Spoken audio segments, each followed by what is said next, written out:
involvement track. So, but I also want to hear about the Klan stuff you mentioned with your father. So I don't know if that should be a sidebar now, like to go down that first and come back to the gambling. I don't know what. What do you feel? Well, it sounds like that the Klan stuff precedes that. So maybe we can go into what your relationship to. How did you find out about it? Exactly. What your reaction was? And actually, we haven't really talked about race much in general, so that might be a good point. Both these things get wrapped in together. Okay. At some point. So either way. You want to start with the Klan thing? Okay. I mean, why did your father join? How did you find out about it? And all that kind of stuff. Okay. Kind of general things. Mm-hmm. Okay. Yeah. Right. Well, I found out about Dad's Klan activity by accident. I don't know how old I was. Certainly before I started school. And I was crawling around in the hallway one day, and which was a good low place to be, looking into the hallway closet, because I could see next to the floor that there was a space behind the shelving in the hall closet. And I was small enough that I could get under that shelf, so I crawled back under there. And what's back there stood up, and here hanging on the walls behind the shelves were all the paraphernalia that Dad had as a Klansman. His robe, his clubs, his sword. So you knew what the Klan was at this point? Yeah, no one had to tell me what it was. Now, why that is, I don't know. I just don't remember when I found out about the Klan. But I assumed that at that part of the country, at that time, it was like breathing air. You found out about it by osmosis. But this was also hidden. This was kind of in a hidden space. Yeah, right. Dad had already left the Klan by that time. That much I knew. How'd you know that? Because he wasn't active anymore. That is, he wasn't going into the closet pulling out his gear. But there it all was. Many, many years later, I found a newspaper that was written in the 20s by the county judge explaining, a 4-page article explaining to the business community why the Klan needed to change its focus off of keeping black folk in their place to discovering ways in which the black community could be a part of the growing economy, especially in the service industry, in the bathhouses, in the gambling centers, etc. And in the margins of that newspaper, Dad had written at some point, well, he's right. So I figure sometime in the 20s is when Dad left the Klan for economic purposes. What I understand about his getting into the Klan, also learned later, was that as the Reconstruction ended and Southern whites began to reassert themselves as the controlling power, not the federal power in the area, there was a need for, in the language that they used, for a vigilante group who would make sure that law and order was enforced. Because once the federal troops had been pulled out, all hell was breaking loose. And on the other hand, that 2 groups would be kept in control. One were gypsies, the other were blacks. There were stories that Dad's cronies used to tell around the courthouse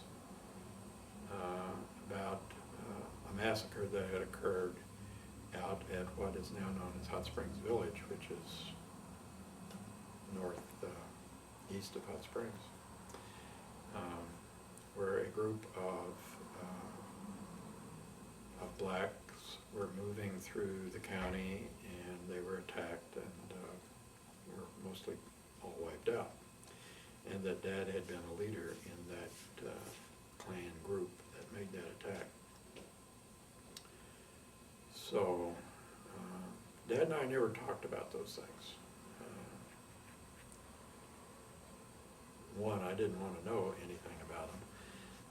And secondly, it probably wasn't a really good idea for Dad to be talking about them either.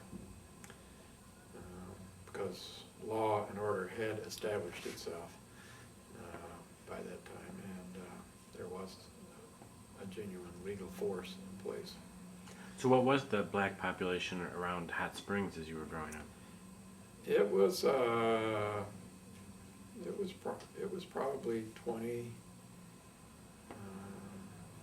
to 30% of the population, maybe larger than that, because there were black businesses setting up the bathhouses. There were black bathhouses. There were black gambling casinos. There were black bars. There were black schools. It was a black medical profession. So there were institutions that the black community could find support and strength in.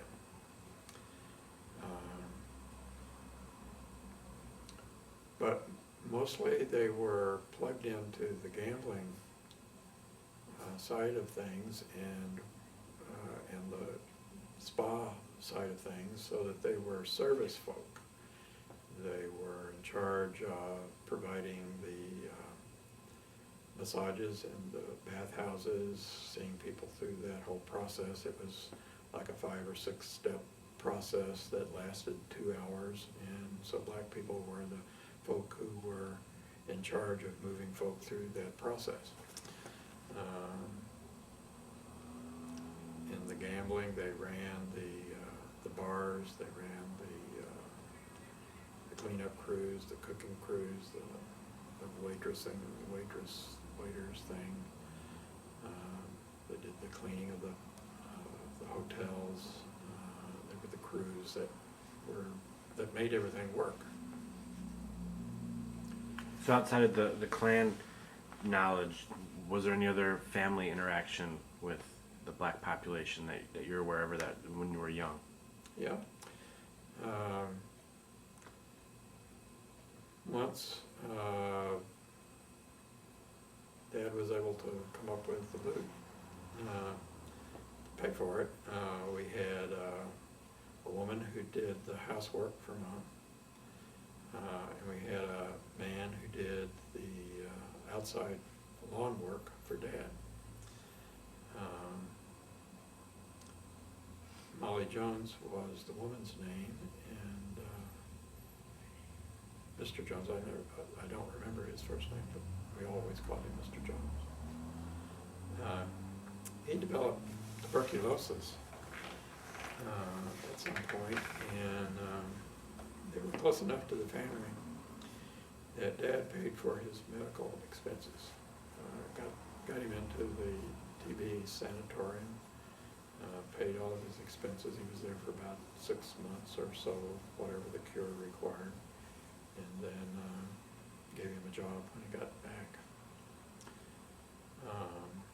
And they stayed, both he and Molly stayed pretty close to the family for as long as I remember being in Hot Springs. Molly was, once I got old enough to drive the car, it was my job to drive Molly home at the end of the day. And about 100 yards up the road from the house, there was a curve. And once we got around that curve, Molly's physical appearance began to change. While she was in the house, she was a servant. That is, she shuffled, she was slow, she seemed dense. But once we got around that curve, things began to change.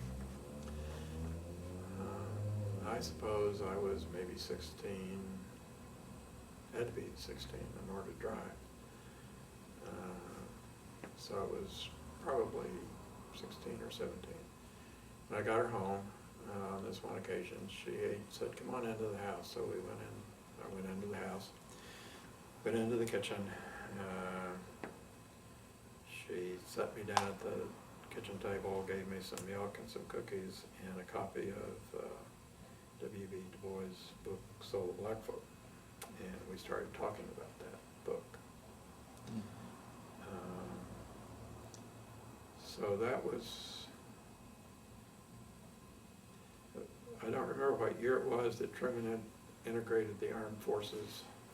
48. But that also hit home about the same time as this was going on. And it made sense to me.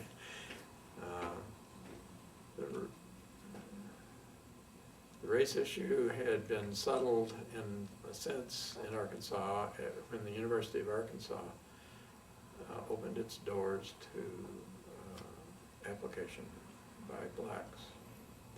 So the issue of integration shifted from the university to secondary and elementary.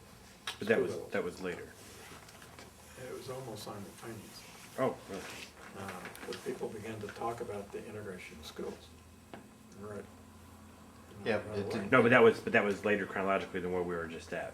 That's No, Yes. people were talking about it, Yeah, but people were didn't talking. really kick in until after Brown versus Board of Education in '54. So, but the reason why Brown versus Board of Education happened was that this was already Already working. in the works.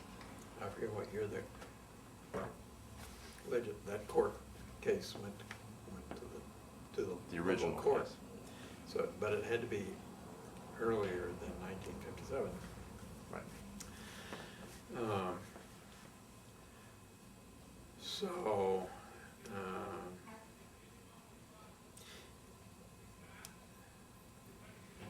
and at the same time, as all this was going on, Dad had this automobile accident in 1948, and broken a bunch of ribs and punctured his lungs, and so he came down with pneumonia. And the doctor's version was, you're not going to survive this. So everybody expected Dad to die, and he did too. My aunt, Mom's sister, whose name was Rainey, who was an evangelical, not of the worst sort, but she was evangelical. And so she saw this as an opportunity to get Dad converted before he died. So she moved on him, I think. Anyway, Dad got religion somehow. And he survived. He didn't die, which proved that whatever Aunt Rainey said must be correct. So anyway, he understood his survival as a divine purpose for his life. And we went to church for Easter Sunday. And was this the first? Were you going to church before this at all? no, I don't remember, only maybe once or twice going to church. Which is not to say that we didn't go to more, just that that's all I remember.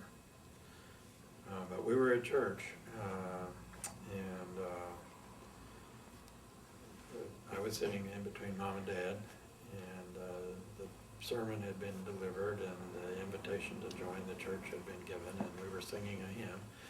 And Mom said to me, "Do you want to go?" I said yes, thinking she meant, "Do you want to leave church? To leave?" And I said yes. And she started to get up, and I reached over and grabbed Dad and said, "Dad, we're leaving." So, but Mom didn't go back this way to the back of the church to leave. She went down front, and I was 12, 13, whatever. What do you do? So I followed Mom, and Dad followed me. And the next thing I knew, we were doing the good confession, and which was saying that I believe in Jesus Christ, the Son of God, and I accept him as my liberator. Not knowing anything about that at all. So what flavor was this, Jim? Hmm? What flavor was this? There wasn't any flavor given. No, but what brand of Denomination. Christianity? It was a disciple congregation. Oh, what's a disciple It was a congregation? Okay. disciple congregation. But there was, as far as I know, there weren't any flavors. There was just. There was Just one. There was just Christianity. So,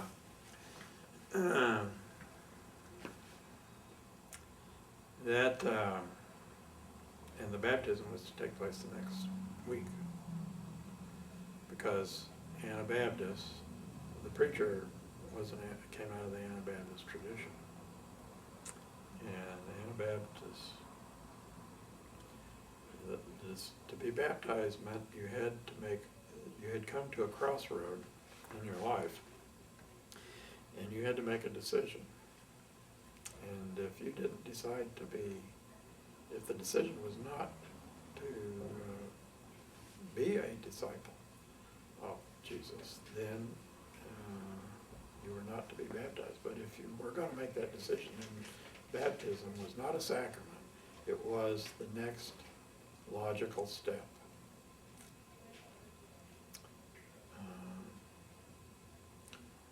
So,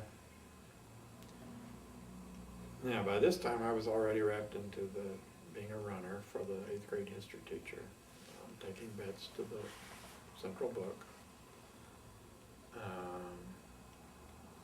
And that was creating problems of an interesting sort. Problems for who? For all of us who were involved in that. It was the thing to do. It was not problem in the sense of any sense of criminality. It was the thing to do. I mean, that's what everybody who even thought they were free of any kind of criminality, that's what you did, because that was what the economy was based on. So, yeah, there was nothing wrong with this. But after you'd been into it for a while, you began to see some of the effects of it.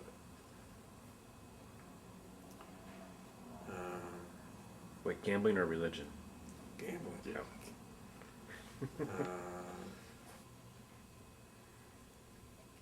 Women in your class, in your high school class, and men who were in your high school class who chose one of the very profitable things to do was to be a prostitute.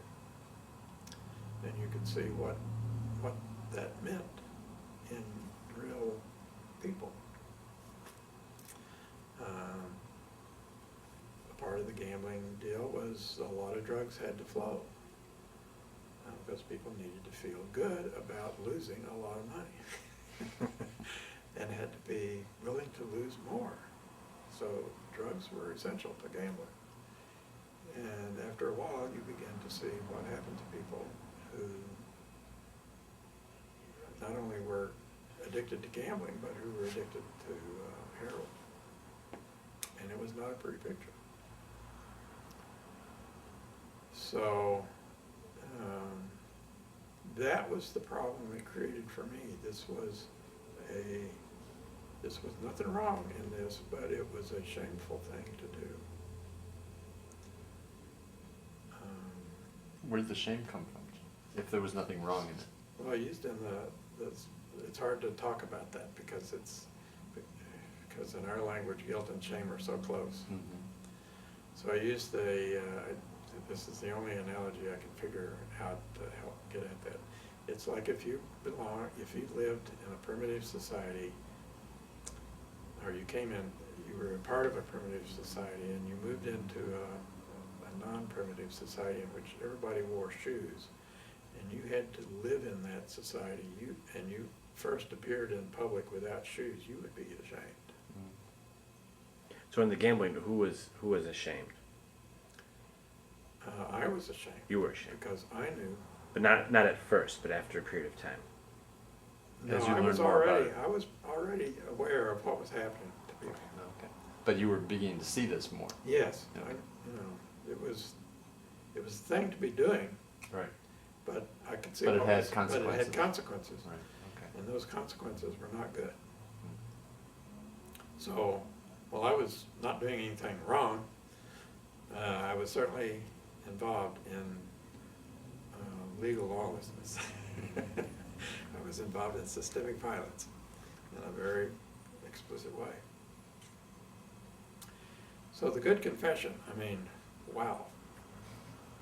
I did not know what that meant at all, but I knew it was not something that I could say honestly.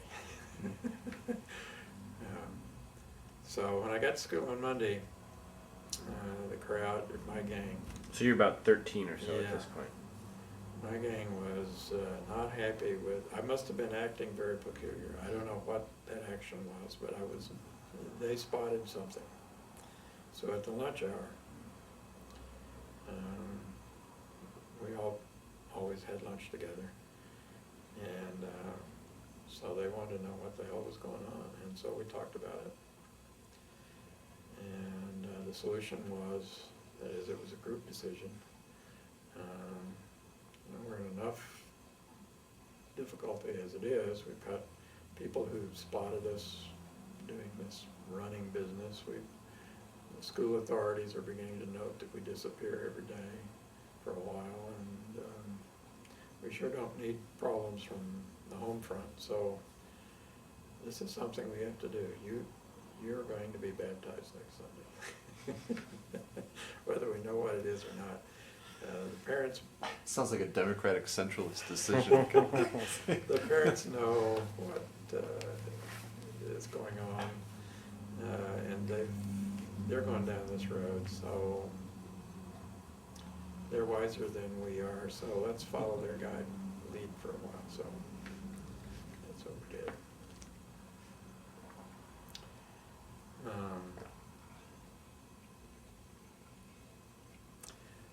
Well,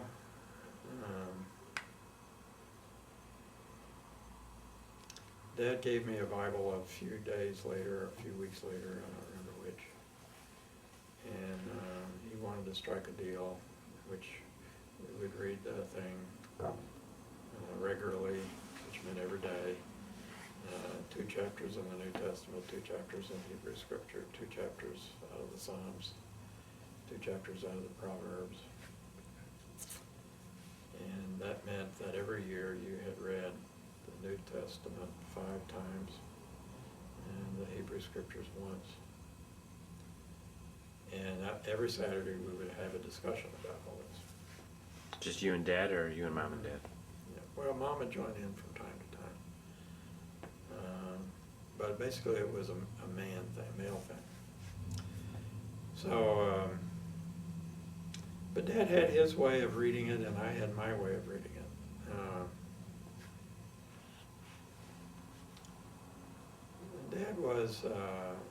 Dad was a strict constitutionalist when it came to constitutional matters, and he was also a literalist when it came to the biblical matters. These 2 things are not illogical; they go hand in hand. And if you watch what's going on now, you'll see the 2 things linked together. So that's a commonality, that a characteristic that he had. And so he could show, how the Bible is in favor of slavery, how the Bible is against, is against blacks, and why it's good for whites to assert themselves aggressively to maintain a Christian society. Go read James Carroll and you'll see how that works in Christendom. So that was his point of view, and my point of view had been shaped by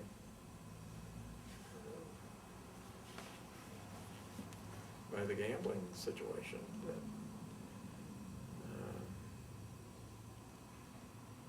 you really can't know the truth in that propositional kind of way, because it's dangerous to know truth that way. How about in school? Was there much? I know it was a public school, but did much seep in? Much Christianity? Yeah, our vocational teacher was a Nazarene, and Nazarenes are very evangelical fundamentalist types, and so he was spouting that stuff off.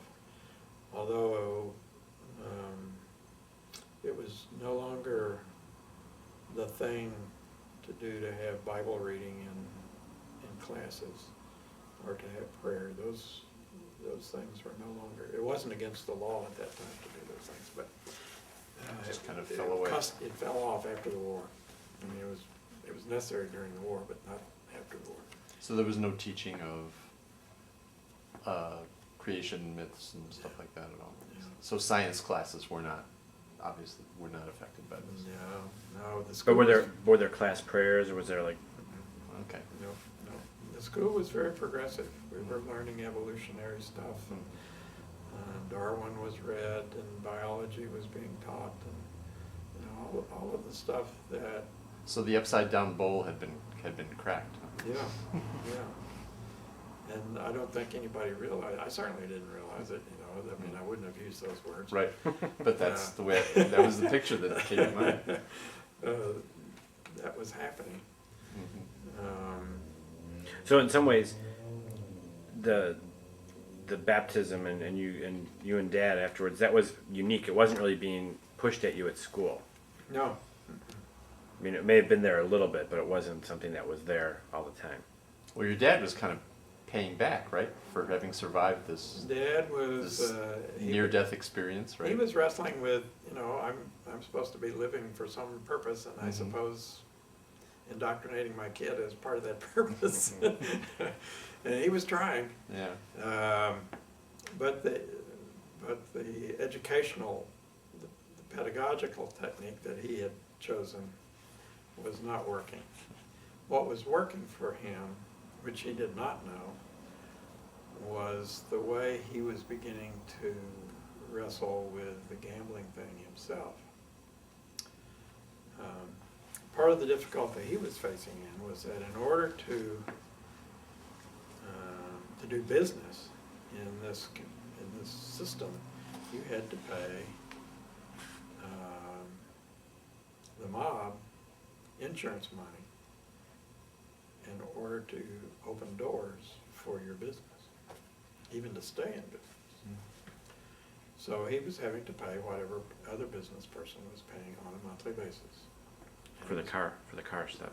Yeah, but everybody else was too. People who were running bars, people who were running Kmart, what we know as Kmart, or movie houses, or gambling casino had to pay this, what we call protection money. And for whatever reason, Dad didn't like that. And a bunch of other businessmen didn't like it. So they began to organize themselves as a business group within the Junior Chamber of Commerce to resist that phenomena. And the mob then began to retaliate. And a man by the name of Dino, who ran a clothing store, was real close to Dad. And his store, his clothing store, was firebombed one night, and Dino died in that fire. All the business people who were part of the resistance got the point, and they dropped their resistance. But I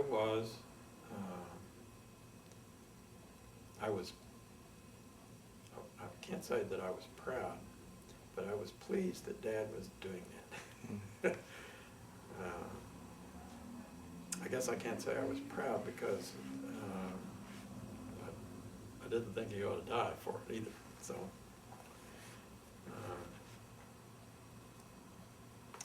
and other things he was doing, like taking care of Mr. Jones, that impressed me.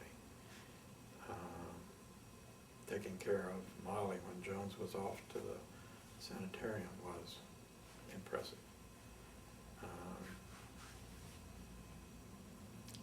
Helping people black folk avoid the draft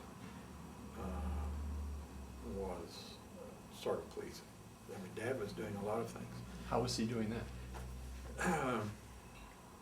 He would come up with reasons why a person was not qualified, either physically or matrimonially, or like Shorty, who was one of the guys in the back shop in the service department, got his draft notice, and he came to Dad and, what am I gonna do? And Dad said, well, you and your girlfriend have been living together for several years, right? And, yeah. Well, they can't draft you if you're married. So guy said, I'll get married. Oh, so he wasn't on the draft board. He was just kind of giving counseling advice. Yeah. Individual. And Dad was a judge at this time, so he said, well, I'll marry you this weekend. So I got married this week, got escaped the draft. So Dad knew And he how kept to a worker in the shop. Yeah. So Dad knew how to work the system, and I thought that was pretty neat. So to be a judge back then, you didn't have to be a lawyer. No. No, all you had to do was read law, which Dad was doing. Man, he had walls and walls of law books. And he would read these things. It was kind of a community stature thing too. You had to have community standing to some extent. Yeah, you had to pay off whoever you had to pay off, and I'm sure he did. For example, for 40 years, his name was the first name on the ballot box, or in the ballot section for judges. Well, and there were usually, umpteen jillion people running for that office. So who's going to go down the list? The odds are you're going to vote for the top 5 or whatever. So Pop was electable there, and he had to pay somebody to be on the list. So it wasn't a elected once, judge for life thing. It was a. No, it's like every 4 years or something like that. But it was a powerful position because the judges, it was a quorum court is what it was. And the quorum court decided how each case was to be adjudicated. So anybody who was on the quorum court had a lot of power. What kind of court? Quorum court. It was a number of judges that made up the quorum. Got it. Got it. And if And then it's just parcel out cases into different court levels. it's or like court our systems. grand juries. Nothing goes to court until the grand jury says, this needs to go to court. So if you've got a friend who's killed somebody and you don't want him to be tried, this case doesn't go to court. So it was a very powerful position. And I'm sure his connection with Al Capone was a part of that connection.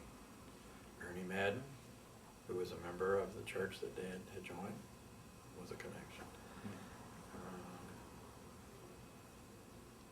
So Dad knew how to work the system, and I thought that was pretty neat that he could do that. So what happens in your situation then? Once you've made this step now, your gang has said you're going to go through with this, and so what happens from here? Well, the Bible reading thing, because Dad was going at it one way and I was going at it a way, we were actually carving out, looking back at it, we were actually carving out positions. And what I was beginning to see,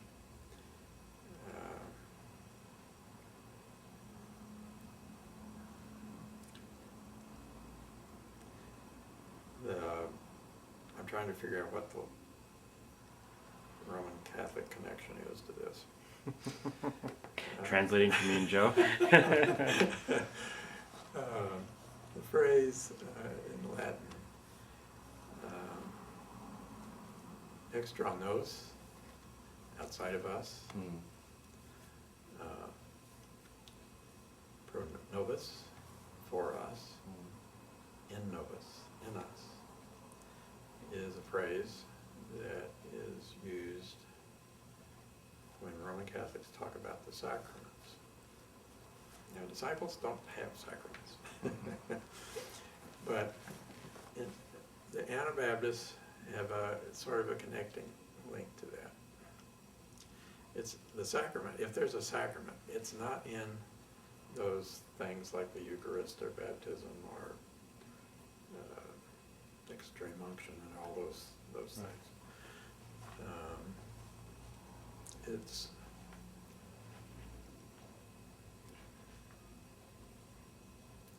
that whatever causes you to become or to make that good confession is something totally outside of yourself.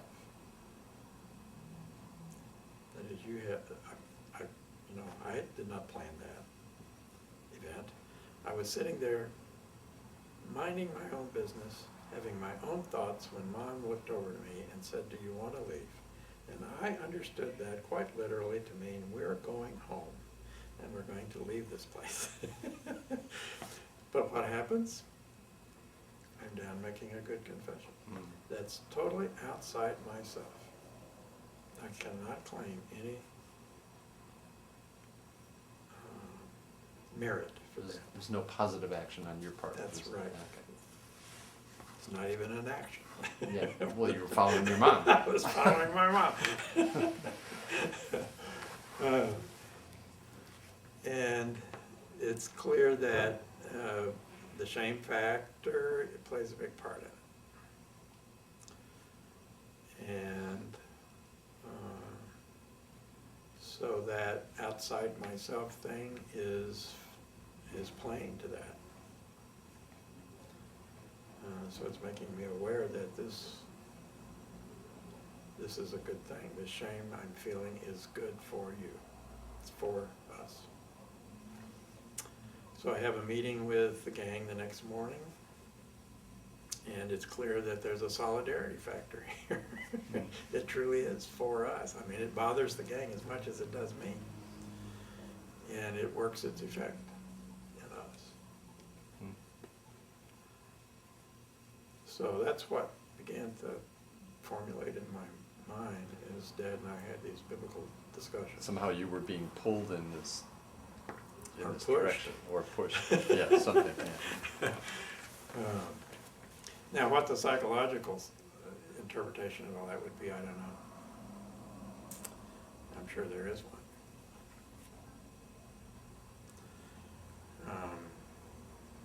But it also had to do with after you go through this baptism, there's got to be some consequences for this. This is not an internal matter. There has to be something of consequence, some social thing.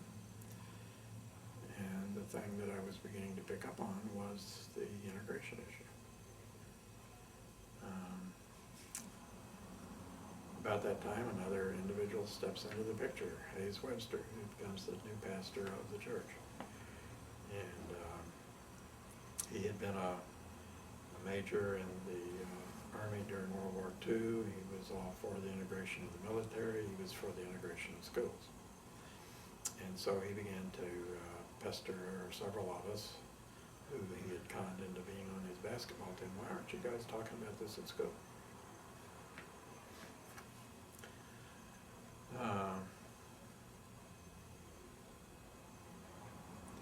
Well, why aren't we talking about it at school? So we got to talking about it at school. We decided to form a chapter of the Alliance of Youth for the Integration of Schools. And we couldn't call it that,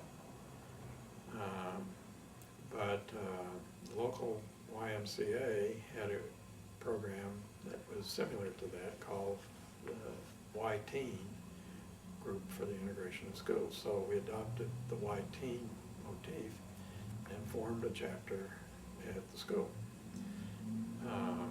Were these some of the guys that you were also doing the running Yeah, with? right, Okay. Yeah. Yeah, because we were all together anyway. Mm-hmm. And lo and behold, some other people showed up, men and women. And one faculty person, Mr. Rux, thought, came out of the woodwork and said, I'll be the faculty advisor. So we got that going. And so that kind of provided a base. So then our English composition teachers had these term papers, and so I chose to write on why Lakeside High School should be integrated.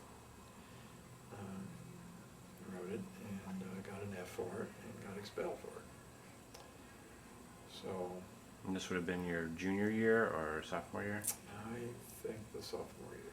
So it wasn't because of how you wrote it, it was because of what you wrote. Well, It wasn't an F because of sentence structure or anything, it was like. I'm probably one of the few people who graduated from Lakeside High School with almost an F average. In other words, they wanted to get you out.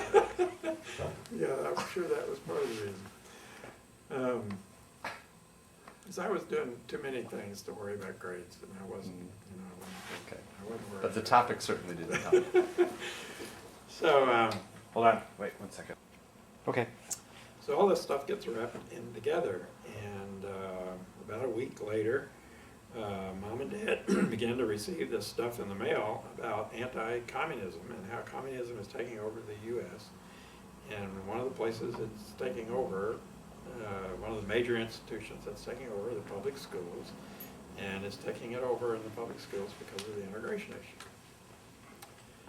And no self-respecting Anglo-Saxon white person should, stand for this. So I thought that's interesting to myself, not to them. This is interesting that this stuff shows up right after this F and expulsion comes up. So I sneak a copy of this letter stuff that they're receiving, and I go to school with my paper to the principal, and I say, "Is there a connection?"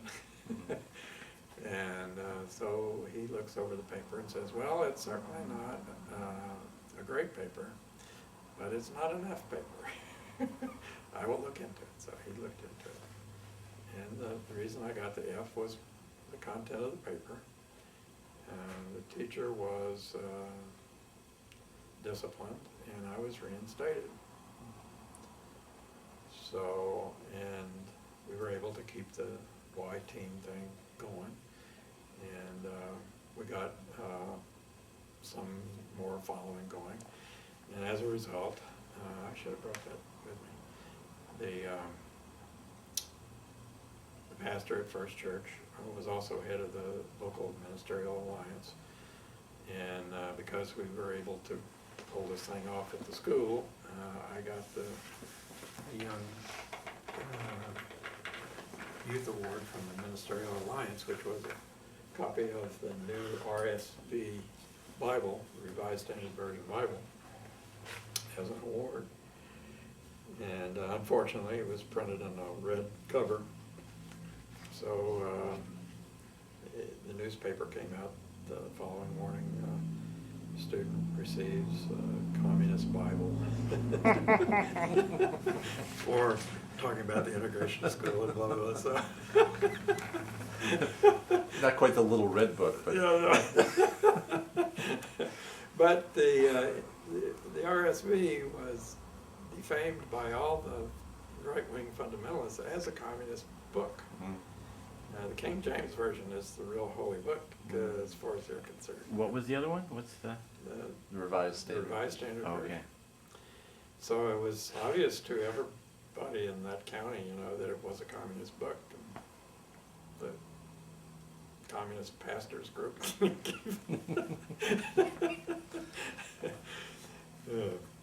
So all those factors come together in this kind of weird way. Korean War.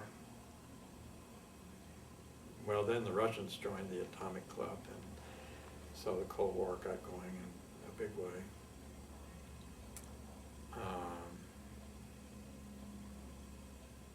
And that was a part of the anti-communist movement in the South.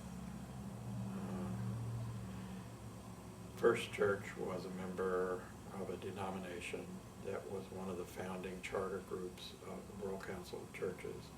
John Foster Dulles, who was originally one of the presidents of the World Council of Churches, tried to convince the World Council of Churches that it should be anti-Soviet Union, which it refused to do.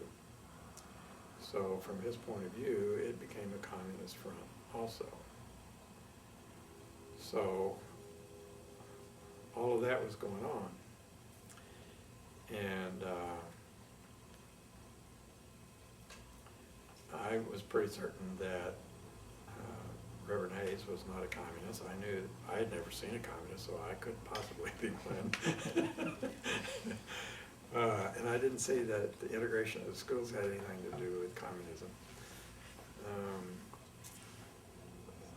So and our youth group,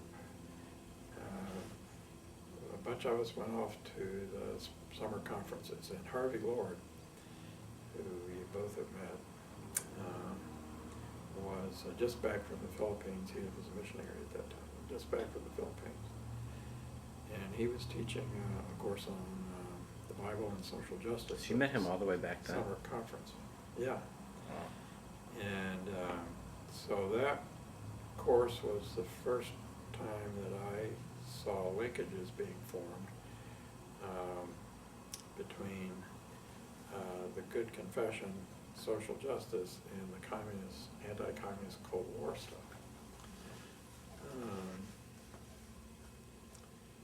And so I decided at the end of that conference that this was the conscious choice, that I would give the rest of my life to doing whatever it was that was called upon, or that a disciple was called upon to do. And so this is when you're 16? No, I'm sure I was 17 by Oh, that time. okay. 17. Maybe 16, maybe you're right. Okay, 17. That's... It was in that period. So that was kind of a second decision, I guess. The first one to go ahead with the baptism, the second one to take. But it sounds like the choices are by this time the choice is much more conscious. Yeah. Yeah, so Yes. there are things pushing you in that direction. Yeah.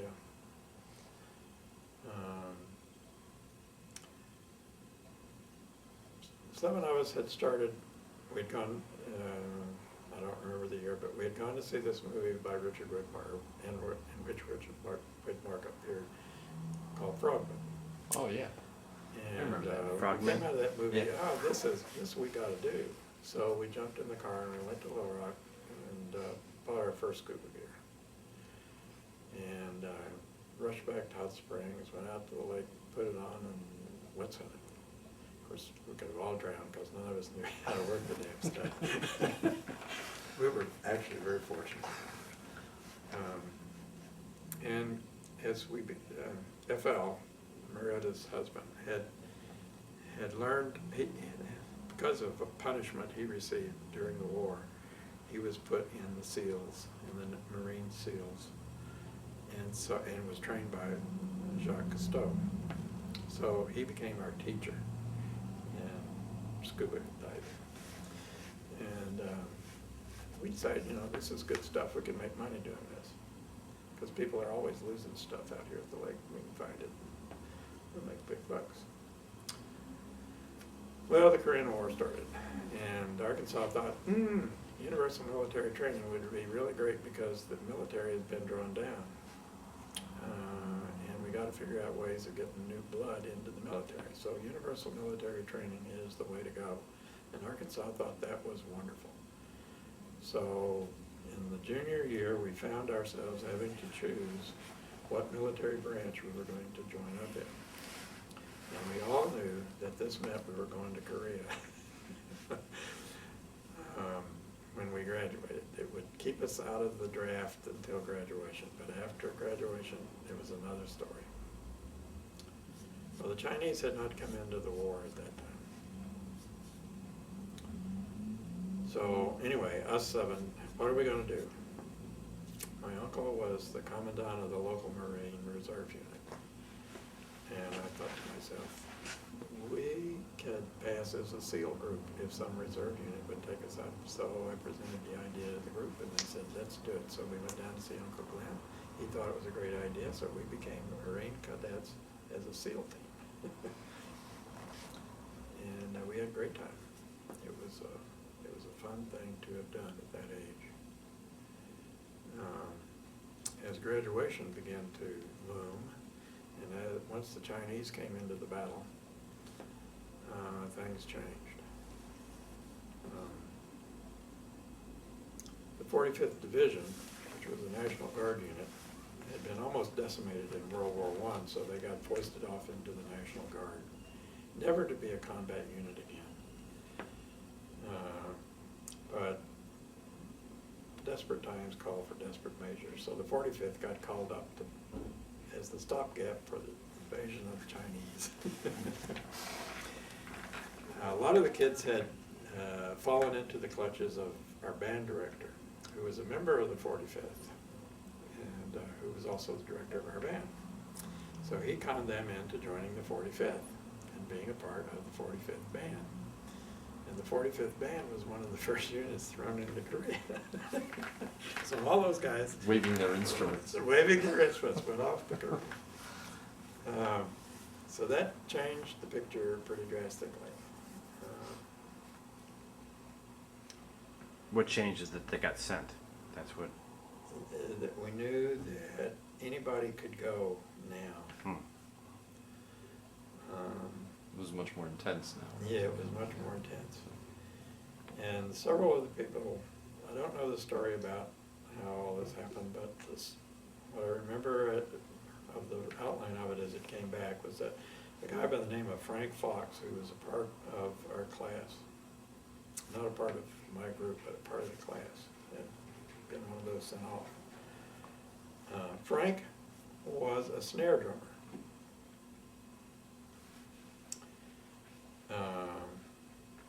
And a part of the retreat, the story that got back to us was part of the retreat was to convince the Chinese that there was an artillery unit that they faced. And the story was that Frank's unit, he drummed his way into death. And whether or not that was accurate or not, I don't know. But the story was that he got killed as a drummer, the 45th, trying to convince the Chinese that they were confronting, I would assume, a snare drummer would sound like a machine gun. I don't know. I don't think so, but. No, well, it depends on, It would maybe certainly from make a far racket. away, It from would far make a away, racket. maybe, yeah. So anything was gonna happen, you know. And then as we got to graduation, people were graduating and they were getting drafted. Reverend Hayes got busy. He saw what was gonna happen. So he landed me a scholarship at a university out in Oklahoma, which was related to the denomination, on the grounds that I had made this decision a couple of years earlier to live out my life as a disciple. So I was able to, I had to go to the draft board, I had to present my credentials to the draft board. And so I was given the 4D deferment, which would be reviewed every year. Was it an educational deferment then? I think it was an educational, I don't know, they Theological. just said 4D, so that's what I got. So it came time to go off to Phillips, and I went off to Phillips at the fall of 1953. So that's where I am today, I guess. Oh, well, hey. Unless Yeah, you wanna why go don't on. No, that's. Yeah, that's probably a good Yeah, place that's a to good end. ending point. Yeah. Well, that's pretty, one But thing. all that stuff gets woven together there, you know. Yeah, well, It all that's, comes together. right. You referred to the scuba team, you referred to it as a SEAL team, but did they use that term then? Well. Or is that just no, are there you were using that things as in the a second- convenient way of describing what it was? We were called frogmen. Yeah, It was yeah, frogmen. because SEAL teams came up in 61 or 60, Yeah, it was somewhere later around there, that yeah. it got switched. But it was over. the same thing, it was Yeah. basically, Yeah, the same kind of units, they just didn't use that term yet. well, yeah, there certainly is no connection at all, or no linkage at all between the training and what they go through now. Yeah, right. At least what we went through. Yeah, the frogmen, I mean, that was, a lot of us got sucked into that kind of, you know, that looked exciting. It was It was frogmen, the exciting. commando groups, I mean, you'd see all this stuff in World So War II. the movies. Widmark movie was a World War II movie. Yeah, Yeah, But yeah. so it was, you know, we would, I don't know, I would guess that every weekend it was marksmanship training during the school year, and, you know, hundreds of thousands of dollars were wasted on our marksmanship training. It was a great fun. We did a lot of survival camping and stuff. I learned how not to die with your scuba equipment. Yeah, that was more in the summertime when we could use the lakes and rivers. During the school year, it was more like, okay, you 17 guys will defend this hill, and you 17 guys will defend that hill. And here are the rules of engagement. And tomorrow morning at 8 o'clock we'll decide who won. Mm. So for maybe 8 hours you would do this mock battle. So, and you weren't, of course, using live ammunition. Sure. But you were shooting at one another, and there were umpires, and they would say, you know, well, you got this guy, and so that guy was eliminated. It's like the war games with the wooden guns that you were playing Yeah. earlier on. Yeah. Yeah. It's just another level up. Or you'd capture somebody, and then you'd have to figure out, well, what do we do with a prisoner? Do we eliminate them? Can we afford to keep them alive, or do we eliminate them? Or just send somebody back to watch them Mhm. and lose some firepower as a result? So those were kinds of things. Then during the summer, a group would be posted on an island. That was a fun one. This one group was on an island, Big Goat Island on Lake Hamilton. And another group were going to be the invaders, an amphibious landing. And the SEALs, or the frogmen, were to, our appointment was, okay, you're going to go into the island at night. You're going to pick the landing site. And you're going to infiltrate the island until you locate the enemy. You will not make contact, but you will at that point send out a message that this is where these guys are, here's the place to land. So we got in this old duck, and World War I variety, and they motored us over behind Little Goat Island and dumped us out. We swam into Big Goat Island, cut our way through some barbed wire that had been set up, and moved on in, but we weren't finding anybody. We went in maybe 300 yards into the island. The island was only a mile wide at the most. Here was the headquarter unit. There were no sentries posted. There were people in the headquarter tent. So we decided, let's take the thing. So we captured the headquarters, caught the commander, all of his aides, called out and said, call the game off. Which we caught Got hell for, everybody. because it wasn't supposed to work that way. So my uncle called us in, and he reamed us out good. I don't know how much money had been expended for this thing that got ended early, but he was not pleased. So, and our only argument was, look, you've instructed us always that to always assume the initiative if we find that we're in a situation where we can take the initiative. So that's what we did, which didn't go very far. But after he dismissed us, as we were walking out, he said, "Good job." So it was all right with him. But that was what kinds of activities were involved in. Well, Are should we we done? stop and then? Yeah. Okay.